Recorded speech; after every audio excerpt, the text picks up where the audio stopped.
Jaylen Brown of the Boston Celtics has obviously had to step up with the absence of Jayson Tatum. We saw him drop 33 points in 19 minutes in the last few games. So Magic Johnson tweeted that Jaylen Brown should now be considered in that MVP debate for this season.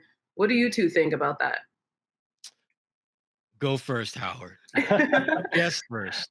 MVP discussion, he said? Yeah, and then Bill Russell was tweeting out about how great he is. Everybody's starting to notice Jaylen, so I want to hear what you think. Magic is known for his over-exuberance at times on Twitter. We should absolutely right. Nah, we should just footnote that one. I mean, look, he still put it out as a statement, so we had to vet it. Absolutely. Look, we are 15 games into the season. There's a ways to go here yet. And look, the MVP discussion is always premature at this stage, but okay. If the Celtics are going to have an MVP candidate, can we all agree it's more likely to be Tatum ultimately? Because if it's not, I mean, look, there may well be a equal division of scoring load and responsibility with these two, because Brown, Jaylen's making those steps that he can take on that load. But we'll see this with the Clippers too. Like, is this about Kawhi? Is it about Paul George? Or is it about both of them? It's a little bit easier discussion when it's LeBron, Anthony Davis kind of configuration, because as great as Anthony Davis is, you look at LeBron and say, no. This team is defined by LeBron. This is not a power sharing arrangement. He's the engine. He's the conscience. He's the playmaker. He makes it all go, and Anthony Davis benefits from it.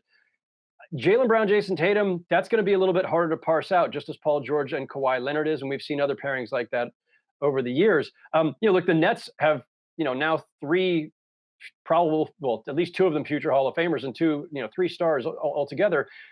Well, I don't know where the Nets are going to finish, but it's going to be really hard to parse out, who's the most important person there. I'm going to say it's Kevin Durant, but the more talent you pack onto a team, the harder it gets to identify a single guy who's the MVP. The years that I covered Shaq and Kobe together, Shaq got obviously one MVP 1 year in 99-2000.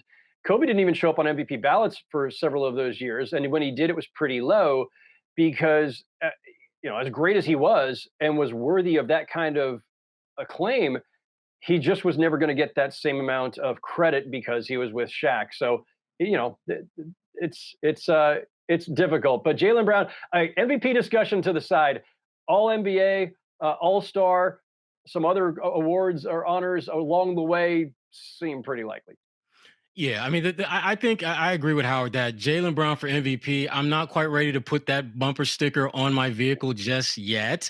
But it's interesting to talk about it here as we hit basically the, almost the first quarter mark of the season. He's having a phenomenal season. There's no doubt about that. But I still think that at the end of the day, this team is only going to go as far as they can go if Jayson Tatum is leading that charge. What Jaylen is doing is phenomenal. I love the fact that, he is leading, the league in a number of key critical categories, points in transition, and him and Tatum both rank in the top 5, top 6 in points off of turnovers, which is great. He's finding ways to get his offense going in a multitude of ways, shooting a career high from the free throw line. You can go down the list of things that he is doing that have been impressive. But at the end of the day, this is still a team that is going to be led by Jayson Tatum. There's no doubt about that. And I think looking at what the Celtics were able to do in Tatum's absence, I think is impressive, certainly for Jaylen Brown's candidacy for being, all this, that, and the other. But I think Brown understands that at the big picture has him being an elite number 2 guy, that other guy.